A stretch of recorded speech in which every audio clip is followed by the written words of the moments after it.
Hello, good morning, and welcome to the Centre for Social Justice. I'm Joe Shallam, Policy Director here at the CSJ, and I've got the great pleasure of hosting today's event. Because today's subject strikes at the very heart of the debate about how we rebuild our economy, but also how we repair our society as we move forward as a nation. And that subject, of course, is Prince Harry's new book. Okay, no, it's not. It's in good bookstores everywhere, though, I gather. And in all seriousness, it's great to see so many of you here for a discussion on this much more important subject. And we're especially delighted to be joined by John Ashworth, who, of course, is Shadow Secretary of State for Work and Pensions, and who I'll come to very shortly. But first, a little bit of context from how we see things here at the CSJ. Now, we're a think tank whose mission it is to put social justice at the heart of British politics, no matter which party, and we are rooted in the work of small charities tackling poverty across the UK on the front lines of our communities. And since the pandemic, the alarm bells have been ringing. Not on the number of people falling into unemployment per se, but becoming economically inactive altogether. And when I talk about inactivity, I'm not referring just to my failed attempt at a January health kick.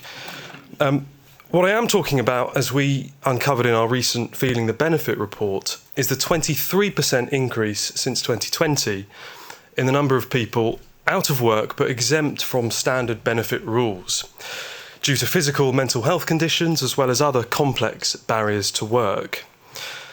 Now, of course, there will be people for whom work cannot and will never be an option. But surveys consistently show that between 20 to 50% of people in this group say they'd like to work in the future, given the right support. Now, the government has announced a welcome review into inactivity policy, which we're expecting to report soon. But what does Labour have to say? Well, it's fantastic that John is here to shed some more light on that. In terms of the running order for today, we'll follow John's remarks with some quick questions from broadcast media. We'll then have some discussion between us, and fear not, there will be plenty of time for more questions, including from the media after that. But without further ado, please can you give a big round of applause and welcome John Ashworth to the stage. Thank you.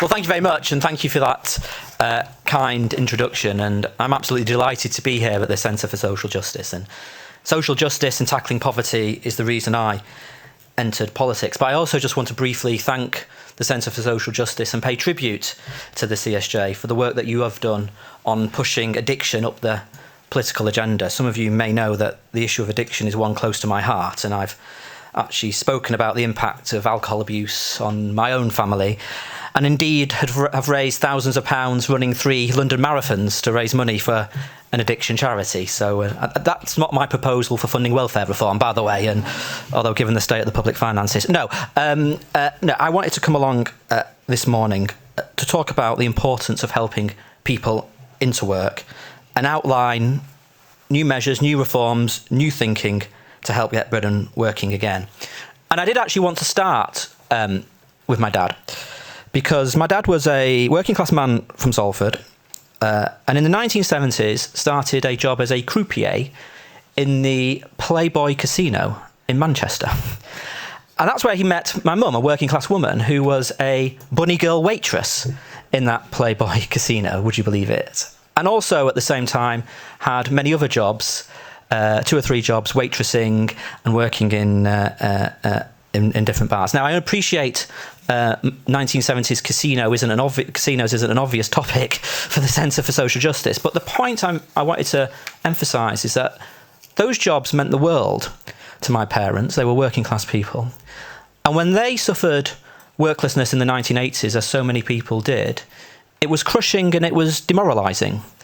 I remember, although I was a small child, queuing up in a very grey old dole office with my dad, and I do remember the haunted looks on the men, because it used to be men generally queuing up in that dole office in the 1980s.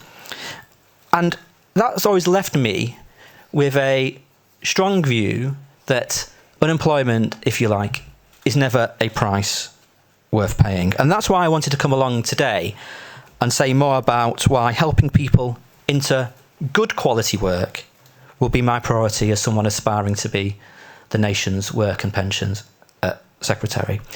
Now, I just want to say at the outset, of course, for too many today, work is inadequate, it's insecure, it doesn't pay enough, and those issues need fixing. But the focus of my speech today is how we help more people into work. And I think this is an urgent priority, because not only are there 1 million people out of work despite wanting a job, not only are employers struggling to fill over 1 million vacancies, employment overall itself is lower than it was pre-pandemic. We have seen one of the biggest drops in the employment rate of the major G7 economies. And a great number of those who have fallen out of the workforce have done so because of ill health, while others have taken early retirement. 2.5 million people, an increase of 500,000 suffering long-term sickness. Just under 2/3 of people out of work for ill health with a mental health problem such as depression, anxiety or stress. Long-term sickness rising at its fastest amongst younger age groups, the biggest increases in mental health, and poor health increasingly a reason for many over 50s leaving employment as well. It's not all the great retirement as is often reported. And being out of work is bad for health. And the longer someone is out of work for reasons of sickness, the more difficult it is for them to return to a job. And we all know that the longer a young person is left workless, as increasing numbers are now because of ill health, as I've just mentioned, the greater the risk of a life on the margins for them. So to do nothing, as is currently the case, I believe, means writing people off. It means tolerating a situation where only around 4% of people in the Employment Support Allowance support group return to work each year. To me, that's totally unacceptable.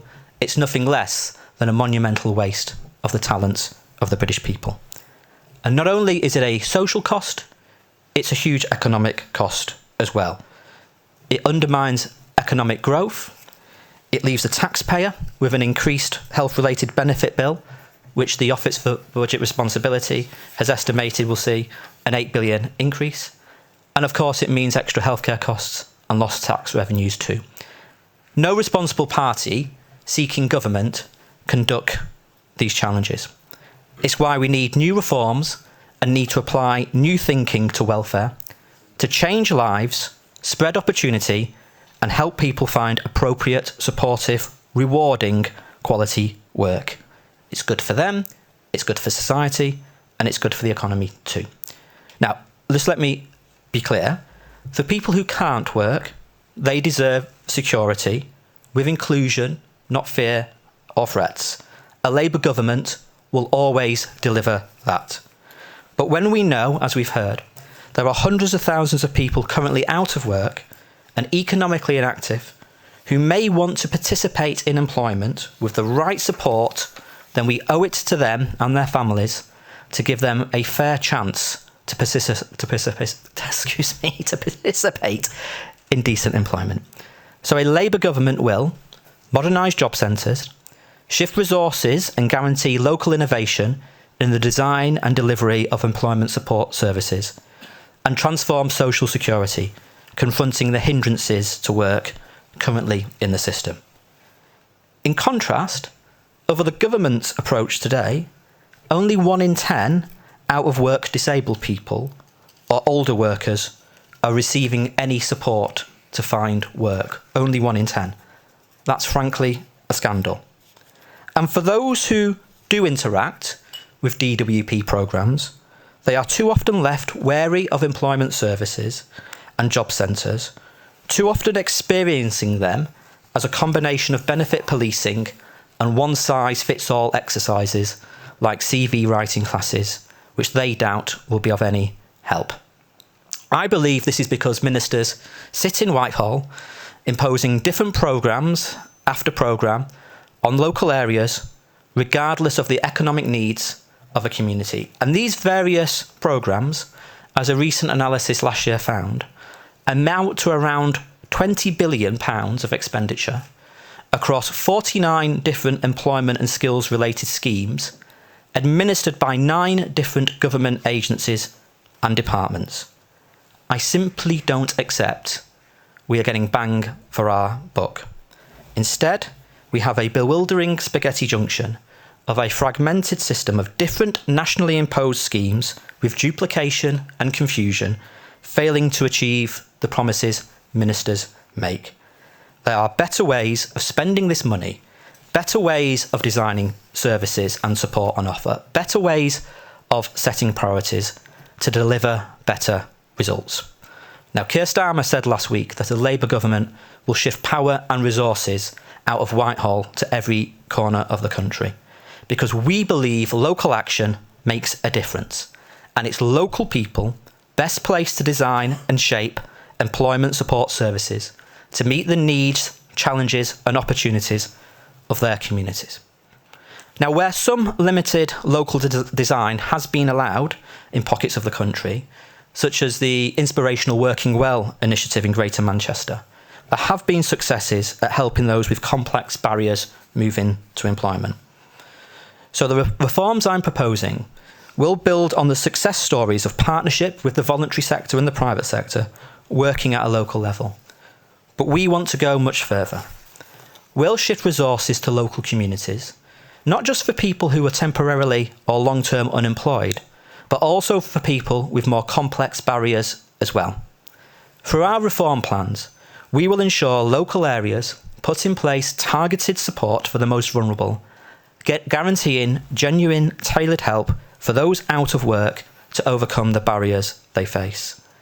Taken together, our reforms will mean local areas themselves can build the integrated employment and skill support they need to stimulate economic growth, get more inactive adults, including the long-term sick and over 50s, into the labour force, help more adults into high-skilled, better-paid jobs, and address the labour market needs of businesses and the local economy. We will also expand employment support for those with ill health by ensuring real partnerships exist between employment support programmes and local health services.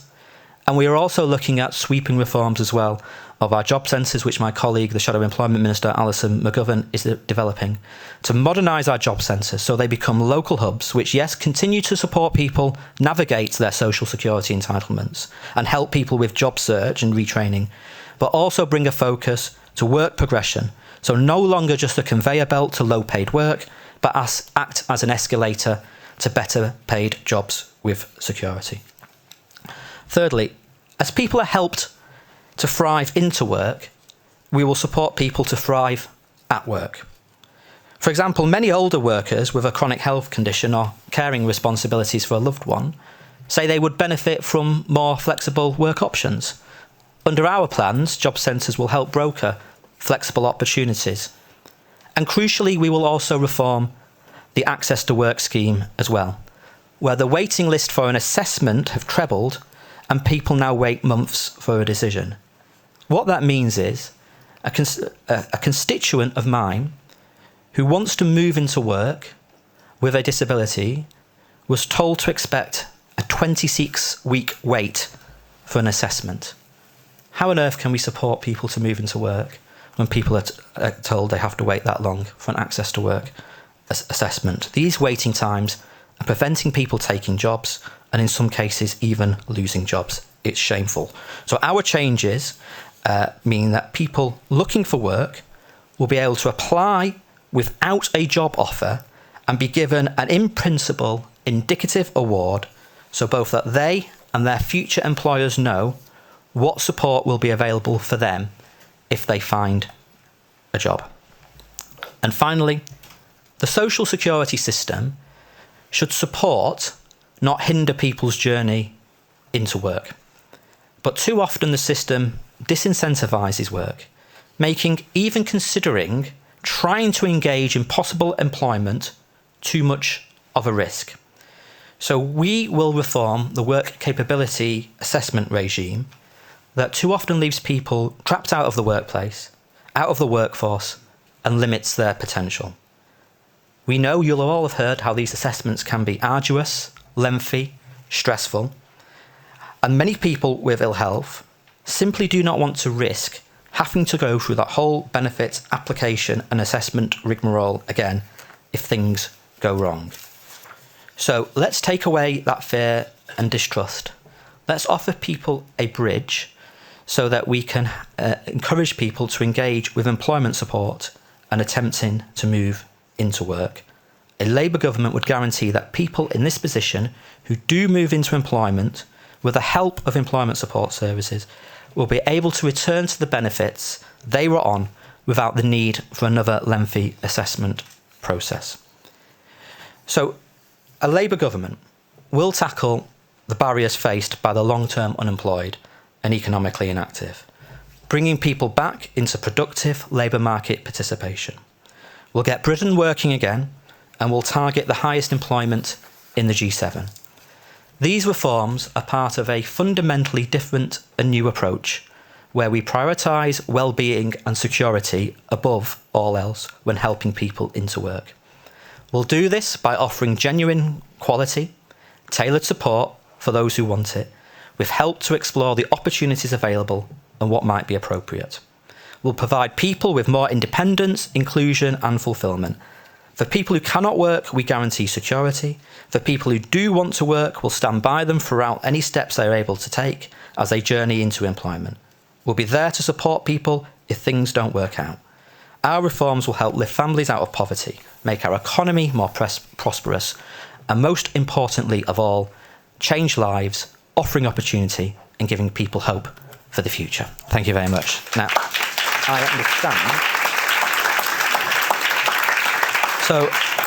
I understand some journalist colleagues want to ask some questions. So I've got a list. And the first person on my list is Jonathan from the BBC. Hi, Jonathan. Hi.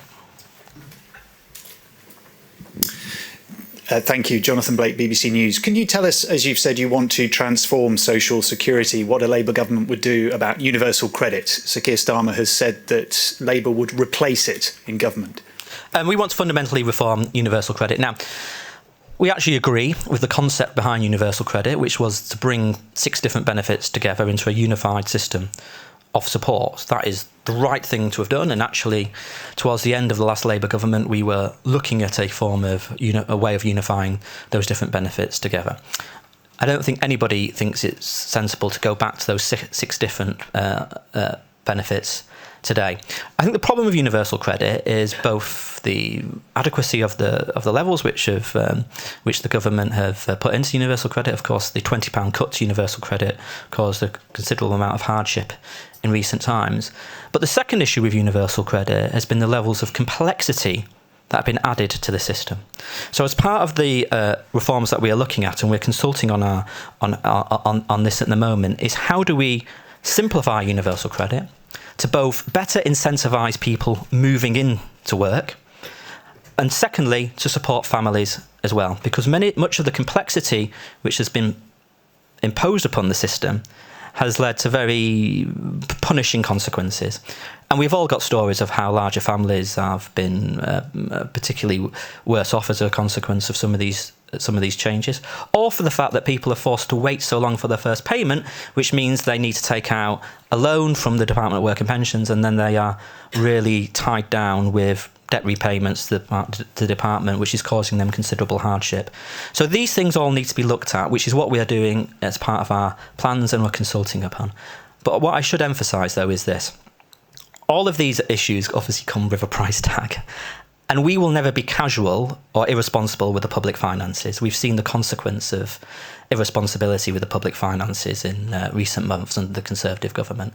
So as we look at our plans to fundamentally reform universal credit, to support people's journey into work and support families and meet our long-term ambitions to tackle child poverty, we will also ensure that all of our reform plans for universal credit are fully costed when we propose our manifesto to the British people, whenever that general election might come. Olivia? Thank you. As you mentioned, one of the problems behind economic inactivity is the length of the NHS waiting list. There are plenty of people who are just too sick awaiting treatment to go to work. But in Labour-run Wales, that waiting list is even longer than in England. What would a UK Labour government do differently to what Mark Drakeford's doing in Wales? I think one of the issues with the National Health Service is capacity. Across the whole of the United Kingdom, we simply do not have enough staff in our National Health Service. Because we don't do workforce planning in the NHS, one of the things I used to do when I was the Shadow Health Secretary for what felt like forever was repeatedly press Jeremy Hunt, when he was the actual Health Secretary, to come forward with a workforce plan to recruit the medics, the nurses, the healthcare assistants, paramedics and doctors that we need for our National Health Service across the whole of the United Kingdom. That is why, for example, that one of the tax changes we have proposed is to get rid of the non-domicile status and to use the proceeds from that tax change to expand medical school places, to recruit extra clinicians in our NHS, which will benefit the NHS in England and the NHS in Wales and Scotland. Then, of course, you need to look at wider issues as well. The NHS is a supply and demand issue. We've got a problem with supply of healthcare because we don't have the capacity, but we've got increased demands on the NHS. And part of that is because there is more generally a growing burden of sickness and ill health across the country. And one of the ways in which you can tackle that growing burden of ill health is by supporting people to move into good quality, fulfilling work. It's good for someone's health to be in work if they can work. So that's why I'm focused on this today. But I'm sure when you go to events with Wes, he'll be able to talk in more detail. But staffing is one of the key solutions to the capacity problems in the NHS. Jack. Thanks. Thank you, Jonathan Ashworth. What do you say to critics who say what your plan will do is let anybody who can work but doesn't like the job seamlessly back onto benefits? And can you clarify that this option will only be available to people with ill health, or will it be available to anybody? This is about, well, first of all, there are people in work who are on benefits. That's because wages are so low and they are topping up their income with universal credit. That's happening now under the Conservative government. So that's the first thing. The second thing is, though, this is about a particular group of people who are out of work for reasons of ill health or disability, who have been through a quite stressful, arduous process, the work capability assessment. And once they've been through that process, they're worried about going through it again. And they're worried about if they go through that process and they try work, they'll either have to go for this very stressful process again, or they'll be put on a different part of universal credit, because effectively within universal credit there are different designations depending on whether the assessors feel you are able to move into work. What we want to do is say to people who are out of work for reasons of ill health, we want to de-risk the journey into work for them. And this is one of the proposals we're putting forward. And if they engage with employment support services, the employment support services that I don't want to be imposed from Whitehall by ministers behind a desk, but to be delivered locally, with that engagement at a local level, if they're supported into work and it doesn't work out, with that local system, that local service, if it is right for them to return to the previous set of benefits they were on, they should be able to without a work capability assessment. This is an attempt to get people into work. At the moment, all we have is these people being left with no hope, with no support and no help whatsoever. That's the reality after 12 years of the Conservative government. I don't think that's acceptable. It's a waste of their talents, and it has an economic cost as well. Chloe? Thank you. Just picking up on something that you said earlier, the plans to reform universal credit, is that something you expect to happen in the first term of a Labour government, or will it depend on the public finances?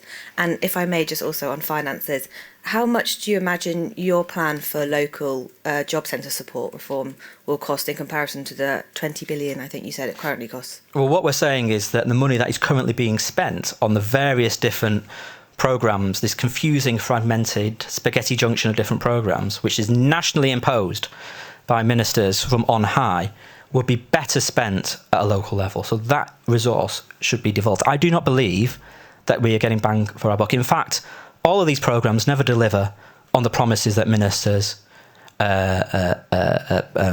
announced for them that Kickstart, Restart, they haven't delivered the numbers into work that they said they would. In fact, they've actually underspent on Restart, which is one of the programmes, and they could use that money right now and reallocate that money right now to help some of the economically inactive, the over 50s and long-term sick, to go to work. They're just sitting on that and not doing anything. So that's the first thing. It's about better use of existing resources. There are better ways, better plans in order to get a better return. Secondly, on universal credit, we know we want to reform universal credit because we have ambitions to encourage people to move into work and long-term ambitions to tackle the shameful levels of child poverty. But I'm not announcing today specific policies on universal credit, and these will be matters that we are currently consulting on and reviewing, and we'll say more as we get closer to a general election and in our manifesto. Dan? On the over 50s, you've been very careful to emphasise the carrot to help people back into work. Do you believe that there's any need at all for stick? So, for example, if people don't want to engage with that job centre appointment, to help them should they get a benefits sanction, as can be the case. And just linked, really, for people more generally, it used to be that once you worked sort of 9 or more hours a week, you'd switch to a very light touch word search. The government is hiking up that threshold. It's done it a couple of times. Once you're in government, if you're in government, would you repeal that and reverse that back to how it was? Well, first of all, before I get into the specifics, just more broadly, I want to be clear, there will be a conditionality regime within the benefit system. There always has been. Go back to the Beveridge white paper. He did talk about, didn't obviously use the words conditionality, it was a different vocabulary in then days, but Beveridge was clear in his white paper 80 years ago that people who did not engage sufficiently with trying to find work, that would lead to consequences. Obviously a very different labour market and a very different social security system, but it should not be surprising that there will be conditionality. There will be rights and responsibilities running through the heart of social security, and that is important. It should run through social security all the time, and it will do under a Labour government. On the specifics that you mentioned, first of all, on the over 50s, the way it gets written up, not by the journalist here, of course. I would never suggest that. But sometimes it gets written up as if this cohort are all exactly the same. Yeah, everyone over 50 have all got the same needs. They're very different groups within these over 50s. Some people have taken early retirement. That's possibly because they've got access, or luckily for them, they've still got access to a reasonably decent final salary pension. Some of them are also drawing down some of their defined contribution pension. Question marks as to whether they're getting the right financial advice or whether that's the right decision for them for the future. And one of the things that I have suggested is that we should provide better advice. We can't provide the full financial pensions advice because, quite rightly, there are regulatory issues around that. But we should be able to provide better advice to over 50s around their future finances. So they are people who, by definition, will not be claiming benefits. So there is no stick, if you like, for them. But many of them would perhaps return to work if given the right flexible option, because they want to work, they want to do something.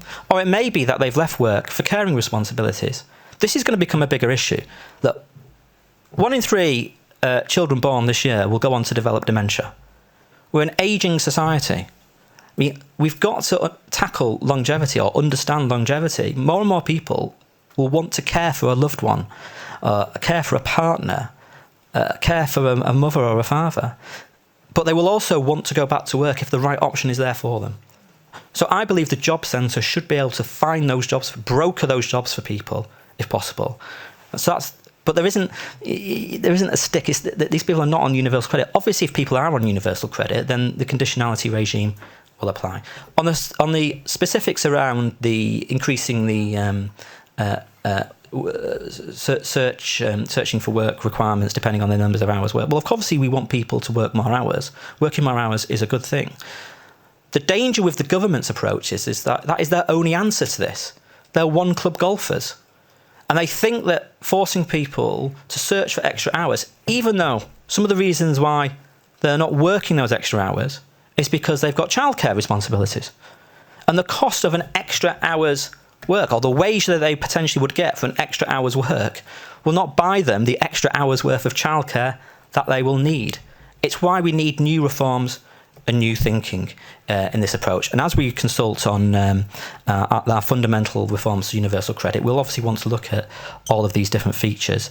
But as I say, the issue here is that if the government think they're going to get more people into work simply through that route, I think they want to hide into nothing. I think we're now going to open it up to a broader Q&A, which are you going to chair? Are we going to? Yes, so we're going to move the lectern very, very briefly, and then we're going to have some discussion, and then we're going to open up again for wider Q&A. So hold that thought, 30 seconds, and we'll set up the stage again. Yeah.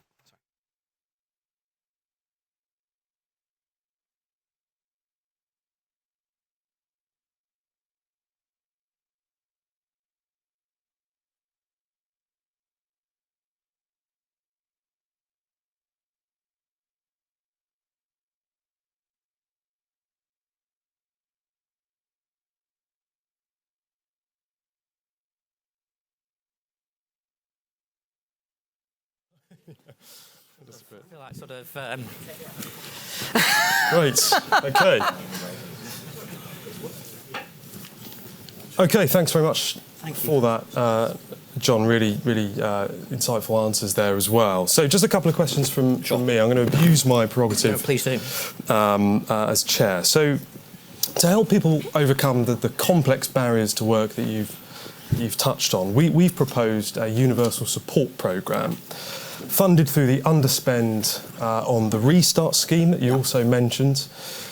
And what that would do is roll out key workers across the country whose job it is to help this group overcome those barriers, but also work as intermediaries with employers to overcome ongoing issues. It's fluctuating problems that sometimes hold people back. And it's also what the survey data, when you actually poll this group that you've spoken a lot about, that is what they say is the solution to helping them take those opportunities. So would you back a model like that? I know you've been against top-down models, but it seems like it would work. Well, I'm pleased to see that the Centre for Social Justice are Bevanite in their approach to top-down models to employment support. Actually, the principle of it is one that I really, really like, and I think it's a great idea because I think everybody here will be experts in this field, so I know I don't need to say this to everybody here, but people who perhaps don't follow these discussions as closely as we do are sometimes surprised that the support that is on offer is very restricted to a group of people who are on universal credit and are looking for work, whether they're short-term unemployed or long-term unemployed.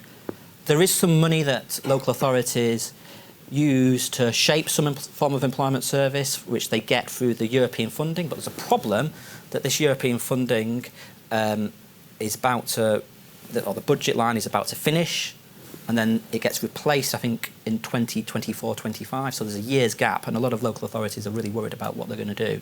So there's the real problem at the moment that local areas are going to lose what limited employment support that they offer at the moment for some of the economically inactive. That's actually the responsibility of the Department of Levelling Up as it happens.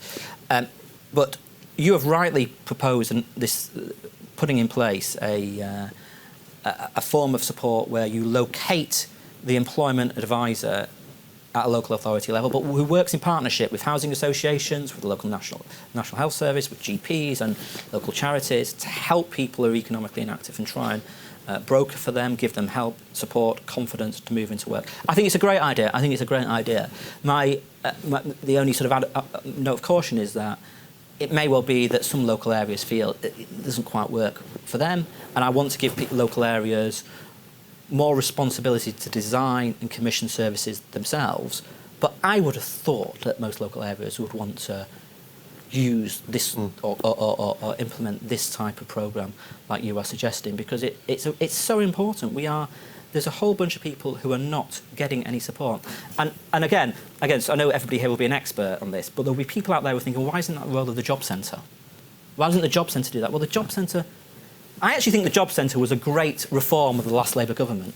You know, it was the Blair-Brown government introduced the job centres. But previous to that, it was the Benefits Agency and the Old Employment Service. We brought it together in 2001, and it was supposed to do this really type of, this kind of tailored intervention overcoming barriers to work, but it's increasingly become seen as a place for policing benefit claimants. The result of that is, for some of the people that we're talking about, they don't want to interact with the job centre. It's becoming a place they want to stay away from. So that's why we want to reform and modernise job centres. They've not really been reformed properly since 2001. That's why my colleague Alison McGovern is working on that. But it's also why I want local areas themselves to design more of these services. And, I hope they would take on board the universal support model, because I think it is a great idea. And what do you see as the role that local charities can play in Labour's plans for employment? So when I was in Oldham doing some of the research around this, we saw an amazing charity called Focused Care, who were based in GP surgeries, but working very much outside the system, the sort of state system, and able to build that trust with people, frankly, that help them unlock those opportunities. So is there a role in your proposal? Absolutely. This will only be delivered and fixed by partnership at a local level between local authorities, public services, with the voluntary charity sector and the private sector, by the way. Private sector has a role in this as well. It's not an anti-private sector argument whatsoever. I know from my own experience as a constituency MP, look, I represent Leicester, a wonderfully diverse city, but a city with economic inactivity problems, barriers to work, for all kinds of reasons, because of all the different socio-economic issues in the city. And when I talk to, we've got loads of charities which do work with groups, vulnerable groups who face barriers. But they all say to me, it's impossible to interact with the job centre. It's impossible to interact with the DWP. The DWP imposes these nationally commissioned contracts. All right, sometimes they do a regional contract. So I'm not going to criticise some of the outsourcing companies who win the contracts, but they may have one out. It's all the famous names. A company wins a contract here in this contract area, say the North East, a contract here in the Midlands area. But they run these parallel schemes which do not interact enough on the ground with the local charities. So I see a huge role for local charities. They do amazing things getting into work. I work with a local women's charity in Leicester who work with women whose English is a second language and support women. They also support women who are fleeing domestic abuse and so on, and helps give these women confidence, helps them with their language skills, helps them find childcare and helps them find jobs. We should be tapping into this expertise at a local level much more. Health is often seen as a barrier to work, and that's something you've highlighted. But is it not the case that work is too rarely seen for its health benefits? Good quality work. What should the health system be doing to help people into work? Well, it's mutually reinforcing, isn't it? Because health can cause ill health, and traditionally, 50, 60, 70 years ago, the big health-related work problems, or maybe it's the other way around, work-related health problems tended to be industrial injury and so on. And of course, there is still industrial injuries which happen, which is why we need proper, robust health and safety rules governing the workplace in that respect. But poor quality work can also cause ill health because of the stress, the insecurity of the contracts, and I think some of this is driving the increased burden of mental health we're seeing in society. But this is how it's mutually reinforcing. If you're out of work for reasons particularly of mental health, and the longer you're out of work for reasons of mental health, the more that your condition is likely to deteriorate, and the harder it is to get those people back into work. It's why, look, I think everyone's really focused on, how do we get the over 50s back to work? And that is a really, really important debate. I'm not remotely knocking that. But I think if we don't also think about these people who are out of work for reasons, at the moment, for short-term sickness and giving them support, we are at risk of writing off a whole generation, and that should be a cause for alarm. OK, last question from me before we open this up. So do think of your questions. Making work pay was once a political soundbite that you'd hear quite often. And the government, to its credit, reduced the taper rate with a big investment in UC in 2021. What would Labour do? Yeah, and I think this is really, really important. And I was pleased that the government reduced the taper rate and increased the work allowance. It was actually something my predecessor, Johnny Reynolds, had been calling for, so it was good to see that they followed Johnny's lead in that respect. Look, this is one of the issues which we are looking at as we review and consult on the future of universal credit, where we want fundamental reforms. Universal credit system needs to hit. It needs to incentivise the move into work and make work pay, as you say, and it also, I think, needs to support families in raising children, who I think are our most precious resource, if you like, 20% of our population, 100% of our future, to use the cliche. So these are the things we are looking at. But you're absolutely right. For too many people at the moment, work does not pay. That, by the way, is not just about the benefits system, it's also about wages as well. And we need to increase wages. And part of the reason why, and I was saying this on the radio today when I've done various different interviews, look, the country is grinding to a halt, and we've got industrial disputes left, right and centre. I mean, those industrial disputes in themselves are a symptom of the collapse in living standards, which are a consequence of the 12 years of anaemic growth, failing to make our economy more productive. So we're rightly focused on how do we improve people's individual life chances, quite rightly, and that will always be our primary motivation. But if we can get more people into work, if we can target the highest employment in the G7, which is what I think should be the big ambition for the country, that improves the economy, adds billions to the economy, it improves individual living standards or household living standards, and it improves the public finances. So this agenda is really, really important. OK, please raise your hand if you'd like to ask a question. Don't be shy. We've got a couple of hands up already. So we'll go to this gentleman here in the middle to kick us off. Please say your name and where you're from as well. Hi, I'm Devon. I'm the Director of Policy and Practice and alumni of CSJ, working on universal credit here 10 years ago. The question I had was actually related to universal support and localisation more generally. We do a lot of work with the local authorities, and we looked at universal support when it was first trialled in 2013. I think the biggest challenge is, we had 11 authorities doing all these different pilots. They all do quite different things. And sometimes that's exactly what you want, because they'll tailor it to their local circumstances. But some approaches will be more effective than others. I think the challenge with a fully localised approach is the accountability mechanism. So if a particular local area isn't delivering to the standards at which you expect, it's very hard to, without some sort of top-down mechanism, to resolve that. I wondered whether that was something you'd been able to think about or had any immediate response to. Yeah, are we doing them all together? Or? Let's take one more.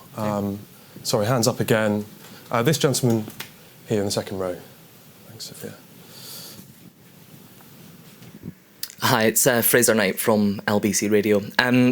Jonathan Ashworth, you spoke a lot about getting people into work, and we of course know the government this afternoon is bringing forward the anti-strike legislation. Now we know Labour wants to oppose that. You've even said if you got into government you would repeal that. But my question to you is, if you were to, get into government, say, in the coming months, and you've wanting to repeal that, but also not wanting to bring out the big government chequebook, as Sir Keir Starmer said, what would you do to make sure the country keeps moving and still has those minimum level services?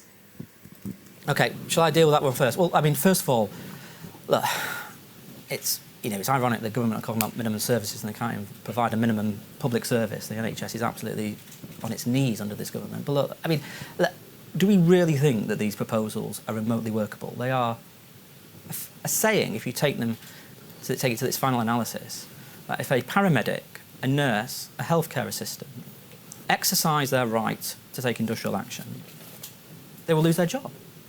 That's nonsensical when we've already got 100,000 vacancies in the NHS, and we can see the impact of 100,000 vacancies with 7 million on the waiting list and 400,000 people waiting beyond 12 months for treatment, which is having an impact on the overall economy, because many of those people risk of loss of livelihood and unable to return to work as a consequence. We've seen, I mean, LBC's brilliantly covered it, as have all the colleagues here from different outlets, the scale of the crisis in our A&E departments this winter. I just cannot believe that the government have thought this through. That's the first thing. The second thing is, we have said consistently that ministers need to sit down and engage in a meaningful negotiation about recruitment and retention.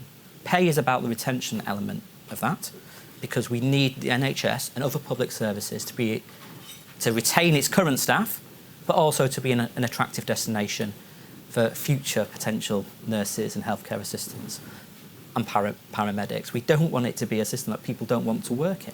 But the second thing is, part of the issue with the NHS and part of the reason why the staff are so burnt out is that the conditions in which they are operating under have become so intolerable because there isn't enough of them, which is why we have got a big commitment I think it's the biggest commitment, or the biggest expansion in medical school places, certainly in recent history at least. So we do have a big commitment to recruit doctors and nurses for the future. So look, ministers have to negotiate, and I think. I've sort of lost track of when the next strike is because there's so many happening. But I think we've got one. Maybe I have one tomorrow. I think we have anyway. Ministers need to be moving heaven and earth to avoid these strikes, avoid industrial action, and have a proper negotiated, fair pay settlement with all the different NHS staff and others who are looking at action. This is it's a really good debate, and I'm sorry to bring it back to a sort of health parallel, but I did spend over 5 years in health policy world, and it's the classic debate in health, and it was the classic debate at the creation of the health service between Bevan, who wanted the centralised top-down model, and Herbert Morrison, who wanted the local authorities to run hospitals and so on. And this was basically Bevan's argument. If we wanted quality across the country, you had to control it all from the centre. That might have been the right approach for the 1940s and 1950s. I think in this day and age, we have got to shift resources out of Whitehall and into local communities, because different areas face different issues. Now, this is very broad brush, but we know in the sort of post-industrial former coalfield areas, they tend to have higher levels of sickness and inactivity and lower levels of vacancies.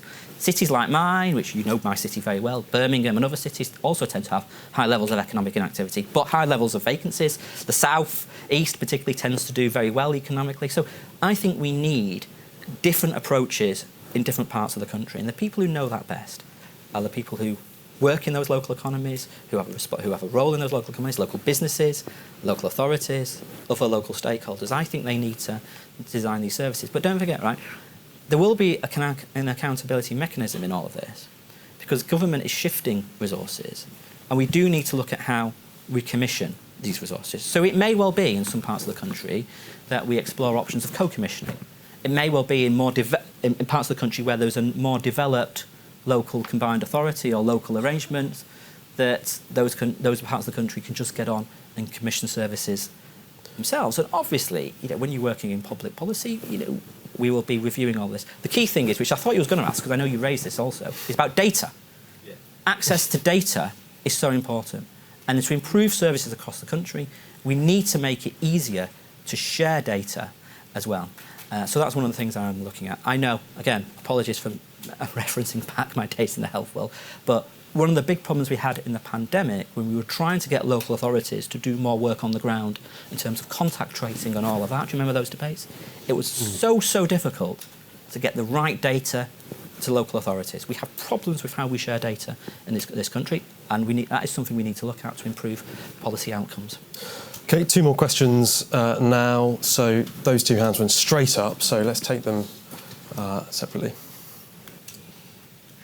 Afternoon, John. It's Catherine Deakin. I'm a Labour councillor in Waltham Forest. Hi.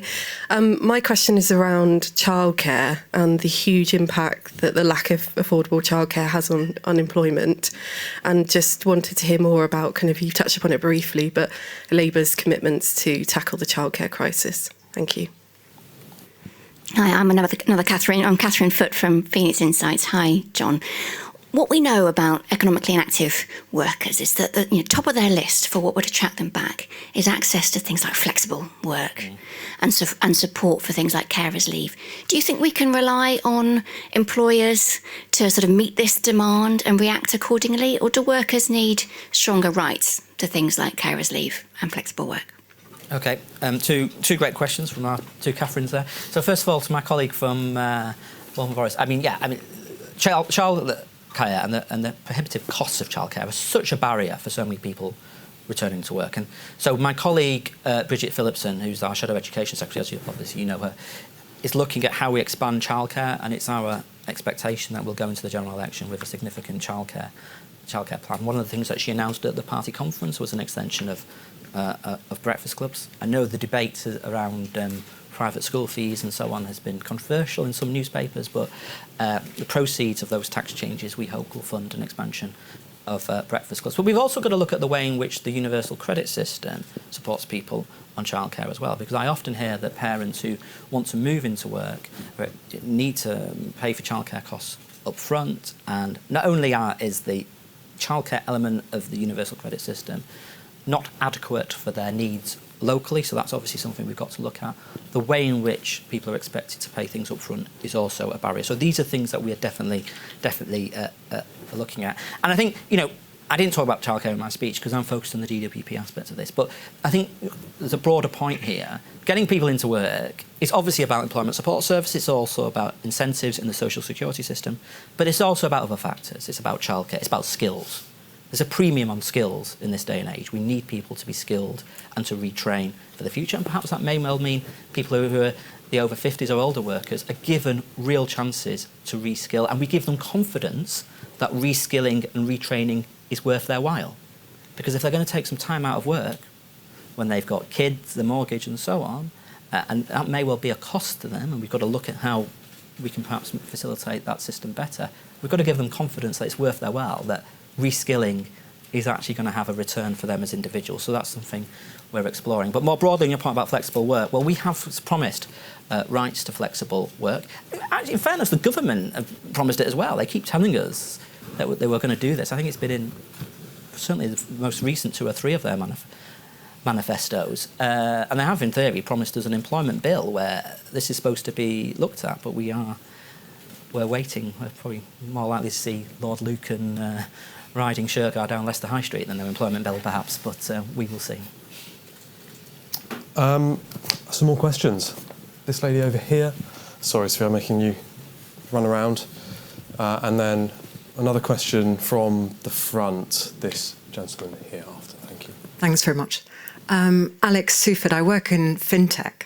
And I wanted to talk about the tech industry because actually that's very relevant to the last question about reskilling.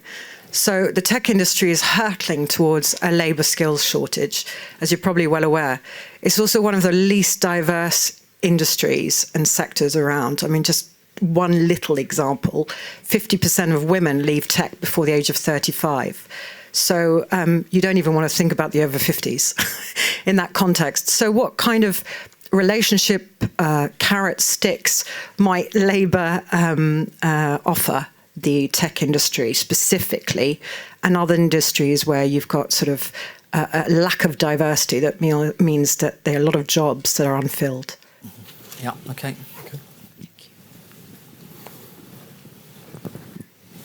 Hi, Alex Clegg, Policy and Practice. I wonder if you've talked a bit about the conditionality and the need for it to remain, etc. I wonder if you could talk a bit more if you are thinking about any kind of reforms in this area. I mean, I think there's 2 issues with the sanctions regime in that, one, it often leaves people on just too little to survive. It's very punitive. The second, I think, is more interesting in terms of pushing people into work, but not necessarily quality work. It can be, part-time. It can be, things outside of sectors that people are trained in and things like that. In terms of how quickly people have to find a job and how they have to take the first thing that becomes available. I'm wondering if you could talk a bit more about your thoughts in that area. Mm-hmm. Well, is it that everybody, when they ask questions, have to have the same name? Is it? Alex's. I suppose in some ways they're sort of related. So first of all, that was an astonishing statistic you just gave us there. That really is staggering.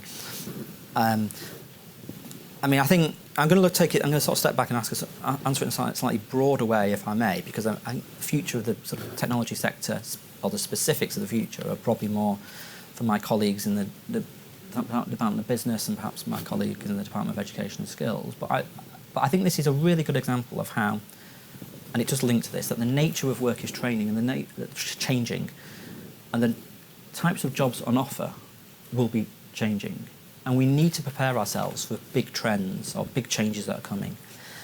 And technology and digitisation is a big trend, which is quite obviously going to change the nature of work. And we need to ensure that we have a skills system working in partnership with an employment support system to give people adequate training. But we've also got to work with industry sectors to make those sectors attractive places for everybody. So there is a diversity in those sectors. It's not just digitisation and technology and automation and all that world, if you like, where we need to prepare. We've also got to prepare for the new jobs which will emerge by decarbonating the economy. Decarbonisation is going to bring new jobs. I sort of like to say that we need to prepare for the green heat of these future technologies as well, because there are jobs of the future, some of which we probably do not even know exist, or we don't even know what they are yet, because that is the nature of development, technological development. That is why it is even more important that we reform the system in the way that we're talking about, and we don't just sit back and do nothing. The third element of this is ageing and longevity, which links to all the debates we've had about the over 50s. But look, if a child, there's different statistics that fly around, but I think broadly speaking, we can all see the point that, a child born today has got a 50% chance of living to 100, right? And obviously, you want that child to live in reasonably good health for a long period of time. So that in itself is going to have an impact on the labour market and the nature of jobs that are available, the nature of people in jobs. And because of longevity and because of some people retiring, I think it's the Institute of Longevity have pointed out by 2030 we're going to be short of 2 million workers unless we change the way in which, or skilled workers, I think that's the statistics, unless we change the way in which we offer employment support and skills to people. So look, we've definitely got to do this. We've got, I think it would be great if job centres are better linked up with local tech. I mean, I'm really lucky in Leicester. I've got Leicester University and De Montfort University. De Montfort University does really good innovative stuff. Leicester University has their space centre. There was a piece of equipment from Leicester University that has been in space every year since, I think, 1969. Yeah? Why aren't our universities better linking up with our job centres to give people opportunities in these really exciting areas of tech and science and so on? So that is something I really want to explore. And this sort of comes to your point as well. I mean, the system at the moment pushes people into any job, regardless of whether it's appropriate for them. And obviously, we want to get people into work. Being in work is a good thing. It was good for my family, my mum and dad, when they were in work. And I'm from a working class background. It transformed lives. It meant they were able to build a home, start a family, save a little. All right, there's particular problems in my family, as I've talked about before, but nonetheless, getting people into work is a good thing. But people have to be helped into quality work as well, which is why one of the reforms that we want to introduce to the job centre, which my friend Alison is looking at, is how the job centre also has an actual role in work progression also. So it becomes, as I say, an escalator to well-paid jobs, not just a sort of conveyor belt to poor quality work. Look, on the issues of conditionality, you do have to have a conditionality regime in your system. But at the moment, as you rightly say, the system is all about policing people and sanctioning people, not offering people proper support. So as we review universal credit, we'll want to review what is the right approach to these matters. But you are going to have conditionality. I think some of the other issues that are really causing huge problems with the system are things like the 5-week wait, the fact that people have to take out loans and pay them back and they're completely indebted to the Department of Work and Pensions. These things need to be fixed urgently. I'm going to take one more question, so make it a good one. We'll go to this gentleman in the orange jumper.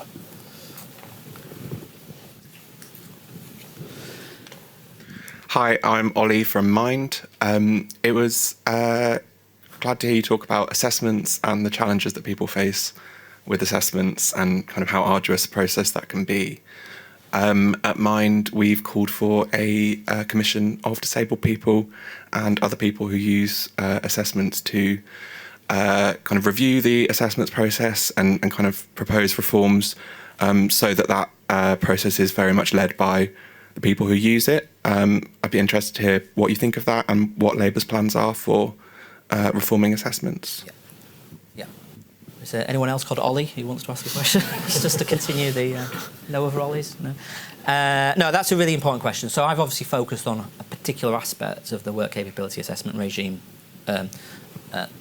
this morning, but there are broader reforms that are needed. So we have already said, for example, actually it was my predecessor, Johnny Reynolds, said it, but it is a policy that remains our policy that we do want to reform this regime overall, but to reform it, we need to work in partnership with disabled people and people who are out of work for reasons of ill health, because there are not only...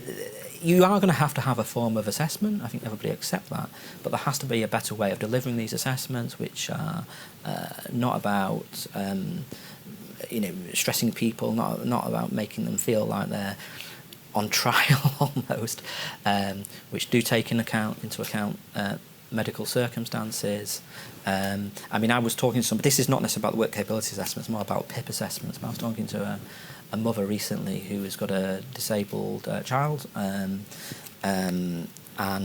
with a genetic condition, and they've got other family members with this genetic condition. They were making the point that their genetic condition remains. It does not change year after year. So why on earth is the assessment process asking them if they've still got this genetic condition when they should know that? So we need to link it up much better with people's medical circumstances. And it's also that, I mean, these may seem basic things, but they matter a tremendous deal to people.